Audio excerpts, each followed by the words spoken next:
अगर आप करना ही चाहते हो तो ये मेरी एक दमड़ी लो और ये आप गंगा जी को देना, लेकिन देना जब जब वो खुद स्वयं प्रकट हो और वो खुद आकर ले।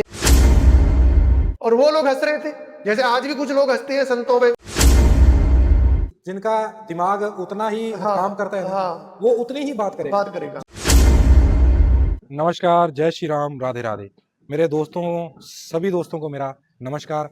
मैं आज आपको एक ऐसे महापुरुष, ऐसे हमारे परमात्मा के रूप संत के साथ आपको रूबरू कराने जा रहा हूँ। माता मीरा जी थी, जो भगवान कृष्ण की बहुत परम भक्त थी। उनके जो गुरु थे, उन गुरु के आपको स्थान के दर्शन कराने जा रहे हैं। और आपको पहले हम मंदिर के दर्शन कराते हैं, जो कम से कम बताया जा रहा है कि 100 साल पुराना मंदिर है।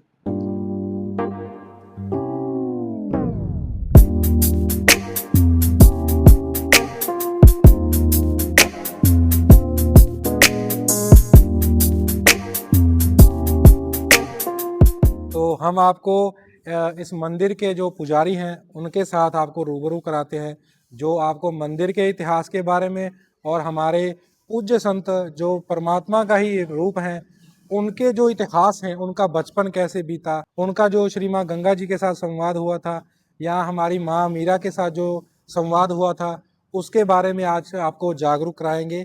और चैनल के साथ आप जुड़े रहिएगा, वीडियो को लाइक करना मत भूलिएगा और वीडियो को स्किप मत करिएगा, नहीं तो आप अपने इतिहास के साथ जुड़ने से टूट जाओगे। तो हम आपको मिलाने जा रहे हैं गुरुघर के सेवादार और रविदास जी मंदिर के जो सेवादार हैं, राजकुमार जी, उनके साथ आपको मिलाने जा रहे हैं। तो राजकुमार जी, जय श्री राधे। जय श्री राधे, जय गुरुदेव, धन गुरुदेव। जो बोले 100 रुपए, जगत गुरु रविदास महाराज की जय। जय गुरु रविदास कहो सदा सुखी। तो गुरुजी, हम आपसे ये जानना चाहते थे कि हमारे रविदास जी महाराज का बचपन जो है वो कैसे बीता था। तो सबसे पहले तो मैं आपका स्वागत करता हूँ श्री गुरुदास मंदिर मलोट में, जो आप अपना कीमती समय निकालकर श्री गुरुदास महाराज जी के जीवन को, उनके जीवन के परिचय को जन जन तक अपने चैनल महादेव का लाडला के माध्यम से पहुंचा रहे हैं। और वीडियो देखने वालों को मैं बेनती करूंगा, देखो बलजिंदर सिंह जी हैं ये जो इस कार्य को कर रहे हैं, और इनकी एज देखिए, इनकी हाइट वाइट देखिए। लेकिन आज का जो समा चल रहा है, जैसे कि देखते हैं ना भाई, नौजवान जो पीढ़ी है नशों की ओर जा रही है ना, और गलत कर्मों को करके अपने शरीर को नष्ट कर रही है। उनके मुकाबले ये बहुत बढ़िया जो कार्य है बलजिंदर सिंह जी अपनी टीम के साथ कर रहे हैं। सो मैं इनका स्वागत भी करता हूँ और इनको धन्यवाद भी करता हूँ, जो अपना इन्होंने जीवन, इस जीवन को लेखे लगाया हुआ है अपने अच्छे कर्मों के लिए अच्छे। और इनका सवाल है श्री गुरुदास महाराज जी का बचपन। तो श्री गुरुदास महाराज जी का ऐतिहासिक बचपन जो है, जैसा कि हमने पढ़ा है किताबों में और हिस्ट्री बोलती है, और उनकी खुद की वाणी के अंदर बनारस का जो जिक्र आता है, तो बनारस में शीर गोवर्धनपुर एक इलाका है, एक जगह है, जहां पर उनका जन्म परम सम्मानयोग पिता संतोष दास जी, परम सम्मानयोग माता कलसा देवी जी के घर में उनका जन्म हुआ, और वहीं पर उनका जीवन बचपन सब बीता।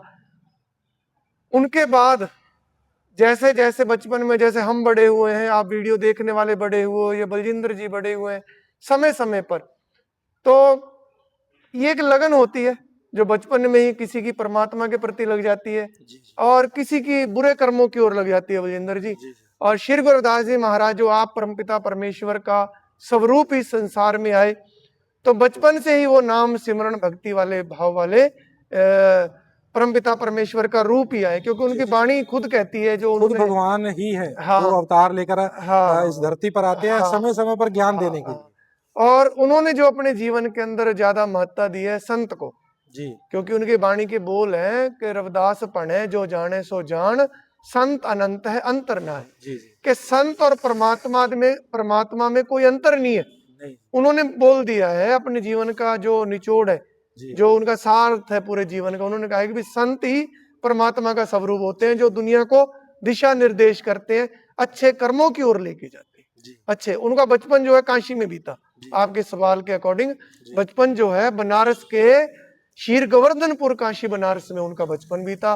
पिता संतोष दास, माता कलसा देवी जी के प्रांगण में, उनके घर में। जी। तो एक आपसे थोड़ा सा और हम सवाल पूछना चाहेंगे भी, जो हम इस मंदिर में आए हैं, इस मंदिर के दर्शन किए, हमारा दिल बहुत ही जैसे कहते हैं ना भर जाता है, क्योंकि यहाँ एक वाइब ही अलग है। क्योंकि जहाँ संतों का प्रकाश होता है या संतों का जहाँ दर्शन होते हैं, वो एक चीज अलग ही हो जाती है। उस जगह का जो ऑरा है वो बहुत ही पवित्र हो जाता है। तो हम इसमें जानना इसमें चाहते थे कि जो ये मंदिर मंदिर की स्थापना हम्म, किस समय हुई थी और कितना साल इस मंदिर को बने हुए हुआ है। हाँ, ये आपका अच्छा सवाल है। देखो, एक स्थान होता है, जिस स्थान का एक प्रभाव होता है। जी तो लगभग 100 साल के करीब ये जो दरबार है, पहले एक स्थान था खाली, जी फिर समाज ने इकट्ठे हुए, जो गुरु रविदास जी को मानने वाले जी लोग जी हैं, फिर दीवारें हुई। दीवारों से बाद फिर मैंने सुना हमारे बुजुर्गों ने जी एक मिट्टी की श्री गुरु रविदास महाराज जी की मूर्ति कल्पना जी करके बनाई। जी उसके बाद वो भी चलो खंडित हो गई। जी 1977 में जो आप ये श्री गुरु रविदास महाराज जी का स्वरूप देख रहे हो, कैमरामैन जो आपको दिखा रहे हैं ना, ये जो स्वरूप है, ये 1977 में यहाँ पे स्थापना किया गया था, जो आप दर्शन दीदारे यहाँ पर कर रहे हो। जी और जैसे कि एक जगह का प्रभाव होता है, जी हम कभी भी शमशान घाट में जाते हैं तो वहीं से वैसे विचार हो जाते हैं। कभी जी जी देखा आपने, जब वहां जाते हैं वहां लोग बोलते हैं, अरे यार कुछ नहीं जाना साथ में, यार यहीं रह जाना है, ये वो, ऐसी भावना पैदा होती है। जब वही इंसान किसी शादी में चला जाए, पैलेस में चला जाए, तो उसके भाव वैसे हो जाते हैं। अलग वो हो जाते नाचता डांस करता है, शराब पीता है, मतलब उसमें उलझ जाता है। हैं, अलग हो जाते हैं हाँ, उसके विचार। जब कोई सत्संग घर में जाता है, जी जी जहां पर संत प्रवचन करते हैं, तो उस जगह का प्रभाव वैसा हो जाता है। जी जी क्योंकि वहां पर जाने से फिर मन मेडिटेशन की ओर जाता है, साधना की ओर जाता है, जी सिमरन की ओर जाता है। उसकी जो मन की सद्भावना है वो गुरु से जुड़ जाती है। जी बिल्कुल ऐसे ही ये जगह, जी क्योंकि यहाँ पर संत महापुरुष आते रहते हैं, अपने प्रवचन यहाँ करते रहते हैं, और इस जगह का इतना प्रभाव है कि जो भी यहाँ पर कोई लगातार कंटिन्यू आने लग जाए, और जिस दिन वो घर पे भी रहेगा या जिस दिन वो अपने किसी रिश्तेदारी में भी जाएगा, तो उसका शरीर वहां होगा लेकिन आत्मा इसी गुरु घर में बैठी होगी, जी जी उसकी इसी गुरु घर में। हमारे जो तो सुबह भी यहाँ पर अमृतवाणी का प्रकाश होता है, जी वो मैं आपको बता देता हूँ। ये है मेरे साथी सुभाष कुमार पाठी जी, जी ये है मेरे साथी संदीप कुमार पाठी जी, जी जो यहाँ पर अमृतवाणी का पाठ होता है सुबह, जी उसमें सम्मिलित रहते हैं, उसका प्रचार प्रसार करते हैं। और संध्या को जो आरती होती है, उसमें भी कंटिन्यू डेली 7 साढ़े 7 बजे कीर्तन शुरू करते हैं, और 8 बजे आरती करके श्री गुरुदास महाराज जी की, उसके बाद हम महाराज जी को विश्राम करा देते हैं। जी तो आपकी बात सही है, इस जगह का प्रभाव है। जब आप यहाँ एंटर हुए तो आपकी बात मैंने वीडियो से पहले, जैसे आपका मन एक तृप्ति सी जैसे मिल जाती है ना, यार जी क्या बिल्कुल बात है यार, आनंद आ जाता है। बिल्कुल तो वो आनंद यहाँ भरा हुआ है, जी क्योंकि यहाँ पर खुद स्वयं परमपिता परमेश्वर आप जी विराजमान। विराजमान है। हाँ हाँ, जैसे आपने बात अभी की ना भी, जो संतों की यहाँ धूली पड़ती रहती है। हाँ, आते रहते हैं। हमारे जो गुरु हैं, गुरु प्रेमानंद महाराज जी, हाँ वो कहते हैं कि जो संत है ना, जो हाँ परमात्मा को मानने वाले हैं हाँ या परमात्मा के साथ मिले हुए हैं, क्योंकि बाहर का उनको ध्यान नहीं है, वो परमात्मा के साथ मेल हो चुका है, वो अपना बस उन्हीं में मस्त रहते हैं। तो उनकी जो चरण की धूली है ना, वो भी अगर हमको मिलती है ना, उनको भी हम माथा टेक लेते हैं ना, तो वो भी हमारे परमात्मा का रूप ही है। उनका जो देखिए, आप उनका जो स्नान करने जाते हो जी हरिद्वार, आप स्नान करने जाते हो, 68 तीर्थ है जो जी वहां जी पे जाते हो, लेकिन गुरु रविदास महाराज जी ने अपनी वाणी के अंदर लिखा है, धूड़ संत के चरण की, धूड़ संत के चरण की, सोई श्रेष्ठ है गंग, पापा की मन उतरे चढ़े नाम का रंग। जी कि सबसे श्रेष्ठ अगर गंगा जल कहीं मिलता है तो वो संतों के चरणों की धूड़ है। जी अगर इंसान उसमें स्नान कर लेता है, उनके वचनों में स्नान कर लेता है, जी जी तो साधु की जो लेह ओट, तेरे मिटे पाप सब कोट कोट, तेरे करोड़ों करोड़ों पापों का जो नाश है वो हो जाता है। जी जी जो मन में काम क्रोध लोभ मोह अहंकार जैसे विषय विकार बनते हैं, जब साधु संतों महापुरुषों के प्रवचन जब इसके अंदर जाते हैं, तो ऑटोमेटिकली है कि वो सब बुरे कर्म है वो खत्म हो जाते हैं, जी जी। खत्म हो जाते जैसे आपने गंगा जल के बारे में बताया है, और हम वैसे किताबों में पढ़ते आए हैं, या हमारे जो घर में जो हमारे बुजुर्ग हैं उनसे भी सुनते आए हैं कि जो हमारे रविदास जी महाराज हैं, उन्होंने गंगा जी को प्रकट किया, या उनके बीच में जो संवाद हुआ था, हमें उसके साथ भी आप हैं। रूबरू हाँ हाँ, बिल्कुल बिल्कुल। कहते हैं कि जब देखो, वीडियो के माध्यम से मैं एक बात बता देना चाहता हूँ कि हम विचार कर रहे हैं श्री गुरु रविदास महाराज जी के जीवन के जी बारे में। जी 1433 की माघ सुदी 15 दुखियों के कल्याण हेतु प्रगट है गुरु रविदास। ये श्लोक के माध्यम से हमें पता लगता है कि लगभग 649वां जो जन्मदिन 1 फरवरी को मनाया जाएगा पूरे विश्व में, उसके हिसाब से 649 साल पहले सतगुरु रविदास जी महाराज संसार में आए। और उस समय क्या है कि वर्ण व्यवस्था थी देश में। आज तो भारत का संविधान लागू है, डॉक्टर भीमराव अंबेडकर द्वारा रचित है, 1950 में जो लागू किया गया था। लेकिन उस समय वर्ण व्यवस्था थी, ब्राह्मण, वैश्य, शूद्र और खत्री, ये 4 वर्ण बटे हुए थे और इनके हिसाब से लोग कर्म करते थे। तो कुछ ब्राह्मण लोग जैसे गंगाराम पंडित जी जो थे, वो अपने साथियों के साथ कुंभ का स्नान करने के लिए हरिद्वार जा रहे थे। हरिद्वार जाते समय उनका जूता जो है वो टूट जाता है, और उसके टूटने से क्या है कि जैसे वो श्री गुरुदास महाराज जी के जो कर्म स्थल है जहां पर वो काम किया करते थे जो जूते सिलने का, तो जब वहां से निकले तो उन्होंने कहा रविदास जी मेरा जूता सिल दो। तो जैसे कि हम देखते हैं भी कोई भी काम करते हैं उसका एक पैसा डेली कुछ भी लेती है।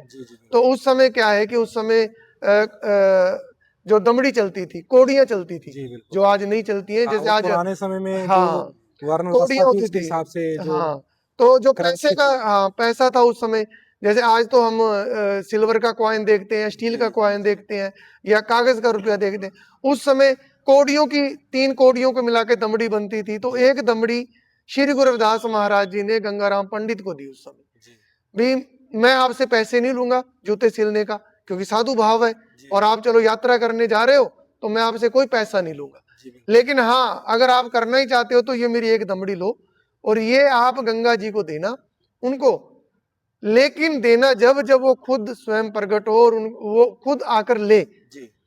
और वो लोग हंस रहे थे, जैसे आज भी कुछ लोग हंसते हैं संतों पे, भी यार ये क्या है, ये तो बकवास करते हैं, तो बोलते जिनका विश्वास नहीं है जी, जिनका दिमाग उतना ही काम करता है ना, वो उतनी ही बात करेगा। जिसको संतों के बारे में ज्ञान नहीं है ना, उसको संत की परिभाषा के बारे में पता ही तो गंगाराम पंडित भी हंसा उस समय, यार हम वेदों के ज्ञाता, यार हम भी आज तक प्रकट नहीं कर सके, तू जूते सिलने वाला, यार तेरी दमड़ी को कौन लेगा आगे। तो कुछ ऐसे संवाद हुए। कह रहे हैं भगवान अहंकार को कभी भी अपनाते ही नहीं। जब तक हमारे अंदर का अहंकार नहीं खत्म होता तब तक हमारा परमात्मा के साथ मेल जोल नहीं हो सकता। तो उस समय फिर जब वो हरिद्वार गए तो आज भी वहां पर वो स्थान बना हुआ है। जब भी कभी यहाँ से जाते हैं तो लोग, दमड़ी यात्रा जाती है अभी दोआबा में से, जलंधर से जाती है, फगवाड़े से जाती है, श्री खुरालगढ़ साहब से जाती है, वहां से दमड़ी यात्रा संत लेके जाते हैं। तो उस समय क्या हुआ, जब स्नान तो कर लिया उन्होंने, गंगाराम जी ने स्नान कर लिया, लेकिन जैसे आने लगे तो अंदर से फिर आवाज आती है, गंगा मैया प्रकट होकर फिर बोलती है, भाई गंगाराम जी स्नान तो कर लिया, और जो मेरे लिए मेरा गिफ्ट आया, मेरा तोहफा आया है, जो मेरे लिए एक मेरी भेजी हुई चीज आई है, मेरे गुरु द्वारा भेजी हुई चीज है, या मेरे मानने वाले जो रविदास ने चीज भेजी है, वो तो दे जाओ। और वो हैरान होकर देखता है कि आवाज कहाँ से आ रही है। तो जैसे धीरे धीरे हाथ बाहर निकलता है, गंगा माँ खुद आती है, और गंगाराम भी हैरान, उसके साथी भी हैरान। तो पहले तो जैसे अचंभित हो जाते हैं भी ये क्या हो गया एकदम। फिर उन्हें जब होश आता है फिर वो दमड़ी देते हैं गंगा जी को, और गंगा जी फिर उन्हें सोने का कंगन देती है उसके बदले में भी, जिसने ये दमड़ी दी है आप ये सोने का कंगन उसे दे दे, उनको पता भी लगे भी आपने दे दिया है, आइडेंटिफाई करने। तो उसके बाद क्या हुआ, जब वो वापिस आए तो उन्होंने बेईमान हो गया वो गंगाराम जो पंडित जी थे वो बेईमान हो गए। सोना था, सोना भी क्या था, एक अमूल्य अतुल्य स्वर्गों से उतर कर आई हुई चीज थी, जो भगवान की चरणों से निकली हुई, हमारे शिवजी महाराज जी के सिर पर विराजमान होकर जो नीचे आए हैं उनकी महिमा अलग ही होगी। तो उनसे कोई चीज प्राप्त होना तो उस चीज का भी महिमा बहुत अलग होगा।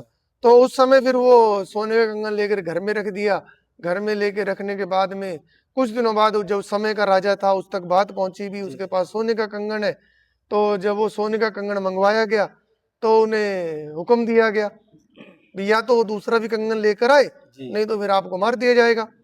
और वो तो डर गए, अब गंगाराम पंडित जी डर गए, उसकी पत्नी डर गई, और फिर उनको ख्याल आया भी हमें बचाने के लिए बस अब एक ही रह गया रास्ता, भाई रविदास जी के पास चलते हैं, वही बचाएगा।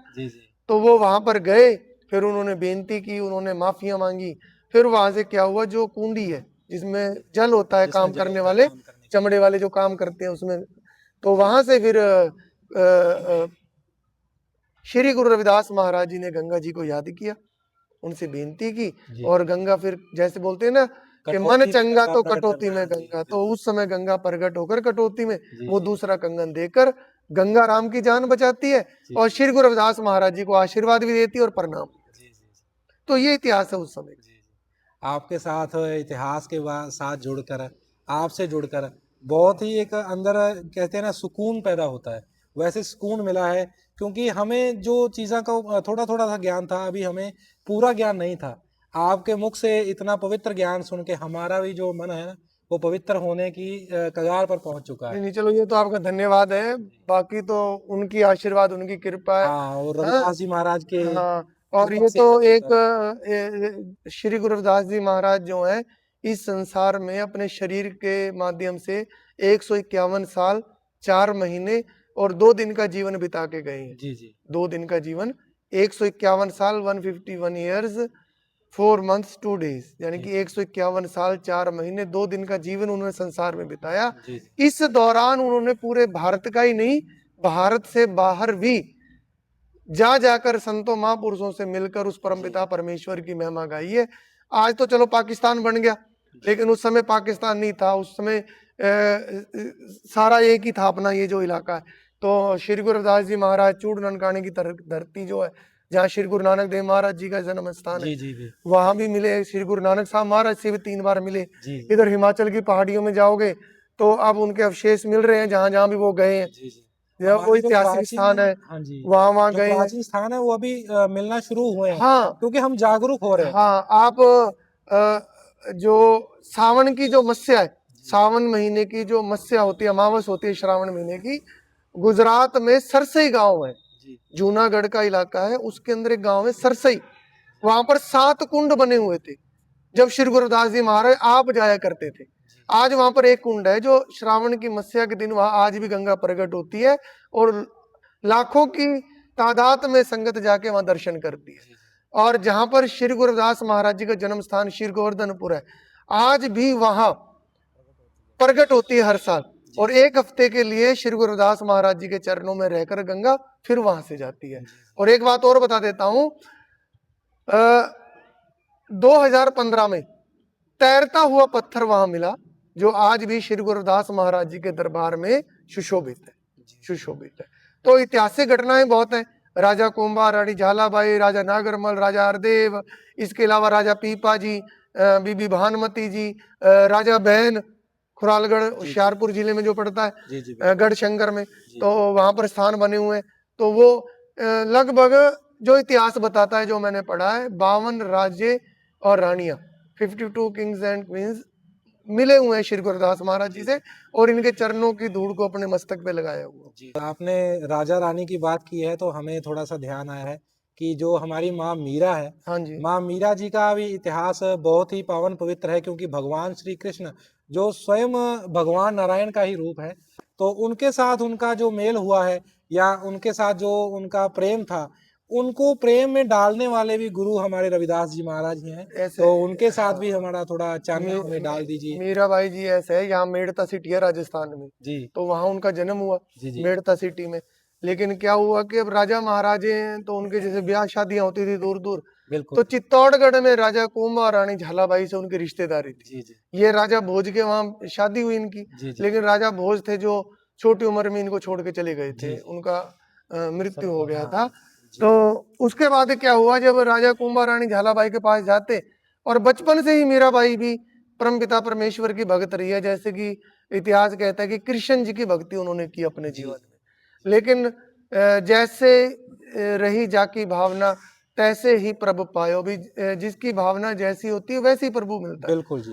तो आज की वीडियो बहुत लंबी हो जाएगी, तो हम यहीं पे वीडियो को विराम देते हैं।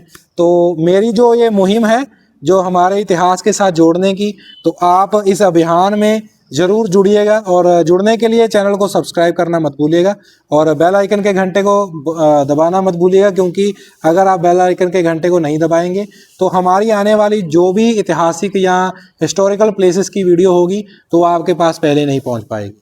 तो वीडियो अगर अच्छी लगी तो हमारे कथावाचक जी जो हैं उनका ज्ञान आपको अच्छा लगा, उस ज्ञान से आपको कुछ सीखने को मिलेगा। तो अगर आपको कुछ भी चीज़ का थोड़ा सा भी ज्ञान अगर आपके दिमाग में आप डालेंगे तो उसका इम्प्लीमेंट जो है उसका प्रभाव बहुत बड़ा होगा। तो मेरा यही कहने का माध्यम है कि आप वीडियो को लाइक करिए और चैनल को सब्सक्राइब करना मत भूलिएगा कि हम आपको ऐसे ही ऐतिहासिक चीज़ों के साथ, ऐसे ही पवित्र ज्ञान के साथ हम आपको जोड़ कर रख पाएँ। तो नमस्कार, जय श्री राम, राधे राधे, राधे। जय गुरुदेव, धन्यवाद।